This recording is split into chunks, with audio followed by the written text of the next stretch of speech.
I thought we should look at what is really happening at the state level. We are a country built up of the states, and these states are working partly in isolation.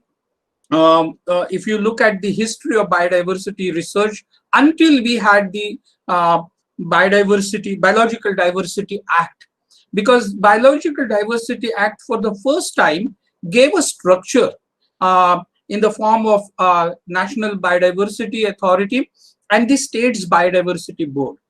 In past few years, I had an opportunity to look at the state biodiversity boards, their functioning, and what do we really need to do empower biodiversity assessment and management at in a federated structure as we are. So I had looked at the returns on investment in this whole infrastructure of MBA and SBBs and PMCs at the village level. Unfortunately, to say so, the returns on investment has not been great. That is something becoming discouraging, something that we need to pick up. It is important that we have to develop, we have to progress, but the question comes, is our development inclusive of conservation? Or from the COVID pandemic, I learned that the conservation needs to be prioritized and conservation should be inclusive of development.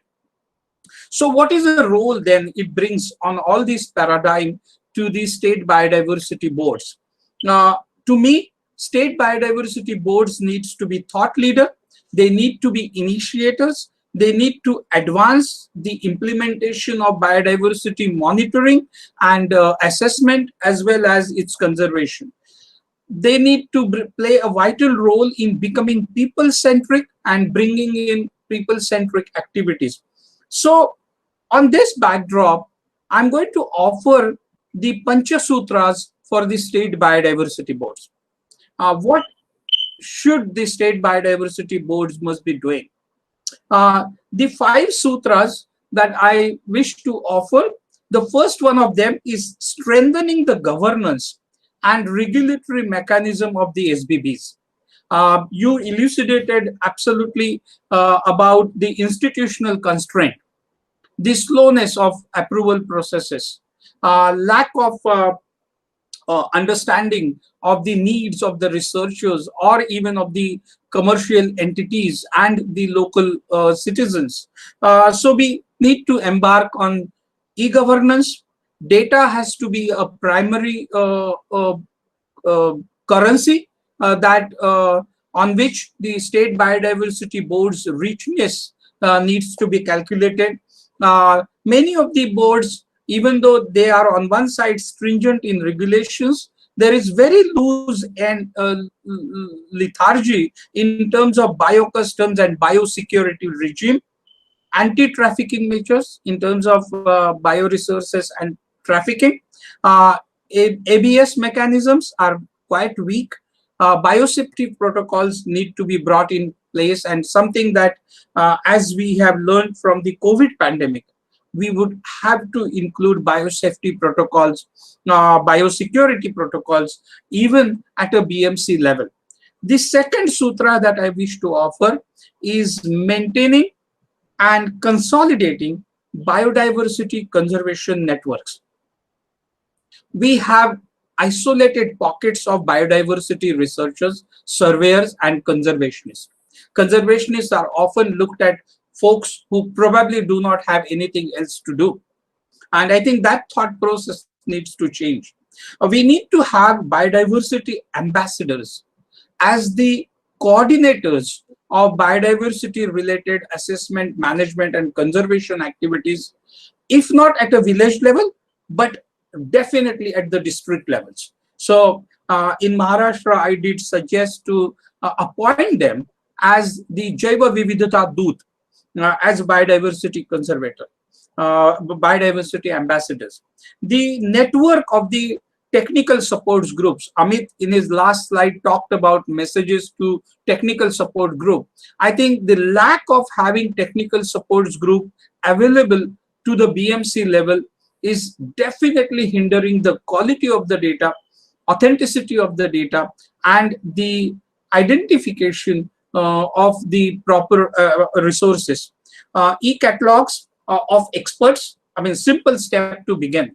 Every state must know who are the biodiversity researchers, managers, conservators, administrators in that particular given state. And I think this is something simply can be done without any much investment. And then biodiversity boards needs to collaborate. Each state has state-funded universities, centrally funded universities, private universities, research institutions, and unfortunately, the linkages of the board with these are very loose, practically none in many places. There are research institutions in the given state, and I think those collaborations need to be consolidated, more needs to be initiated. The third sutra that I wish to offer is contributions towards Nisarg.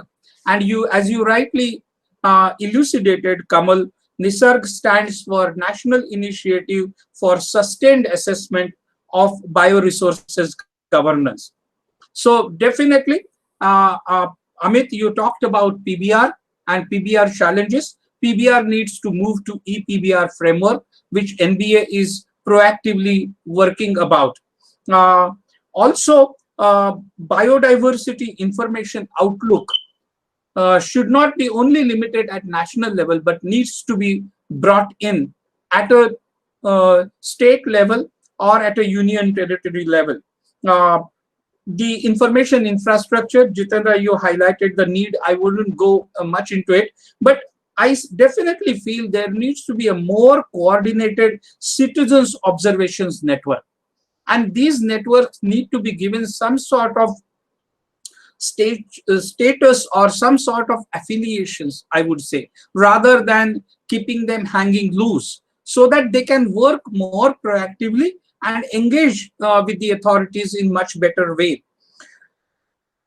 From the economics point of view, whether we are really receiving return on investment or not, I'm kicking up a concept of a biodiversity value and utility index. If we have a biodiversity value and utility index calculated at the BMC level, that will help us to have a district level index. District level index will help to have a state level index, and this is something that within the range and within the ambit or given a jurisdiction of the state biodiversity boards, and therefore we can cumulatively then have a national biodiversity value and utility index. We don't have seed banks at the state level. Specimens repositories are not well maintained. There is practically no bioresource utilization policy that can work efficiently. And these issues are different at different states. You know, the constraints are different. What do we therefore need is in each state a center for excellence in biodiversity conservation and sustainable development. Again, this need not be an institution in itself. It could be a virtual group that works consistently and continually. My last two sutras, the fourth one is the network of local biodiversity heritage site. We have UNESCO biodiversity heritage sites. We need the national and the state biodiversity heritage site, which is very well spelled in the biodiversity rules. But local communities must come forward to conserve existing groves, such as sacred groves and sacred ponds, but also announce the ecosystem, specialized ecosystem as their local biodiversity heritage sites. And furthermore, tapping on what Ashish Nerlekar was talking yesterday, that the Ferguson College of 1970 and of 2020, we need to nurture new age sacred groves. We need to create these islands of ecosystems and create a buffer zone to actually build a mala or a ring of these biodiversity heritage sites. And my last point is that uh, the state must become biodiversity conscious. So the awareness, the capacity building, the training programs, the promotion. So the fifth sutra is biodiversity conscious state. And this is something very well within the ambit of the state biodiversity boards. How do we do this? Because the chairmen of the biodiversity boards are there for 3 years. The secretaries spent about 3 to 5 years, member secretary, no staffing. I think the first and the foremost start to that is a 10-year vision plan or action plan for the state biodiversity. And that is how I believe we would be able to achieve the principle or the sutra, Sanskrit shloka of Vasudhaiva Kutumbakam. So those are my 5 points. I believe that it is possible to achieve this. Kamal would elucidate that there were many challenges in his own lifetime, and he has seen a lot of good things happening in spite of those challenges, and so do many of us on this conference. I am currently writing a book on spiritual laws of biodiversity conservation, and in my conclusion, I would share 2 of the 10 principles, spiritual principles. And the first and the foremost principle is law of cosmic awareness. Everything that you want to know already exists on the cosmos. So be humble as a biodiversity researcher, be humble as biodiversity administrators and as biodiversity managers, and definitely be humble as the utilizers of the biodiversity resources. But my second sutra is law of pure potentiality. And it simply means that what we can collectively dream, consciously dream, we shall be able to achieve. So on this set of challenges, there are great times now. I think every situation, every pandemic turns society's outlook towards nature differently. And I believe this will also do so. So the future looks challenging, yet it is promising and bright. So thank you very much.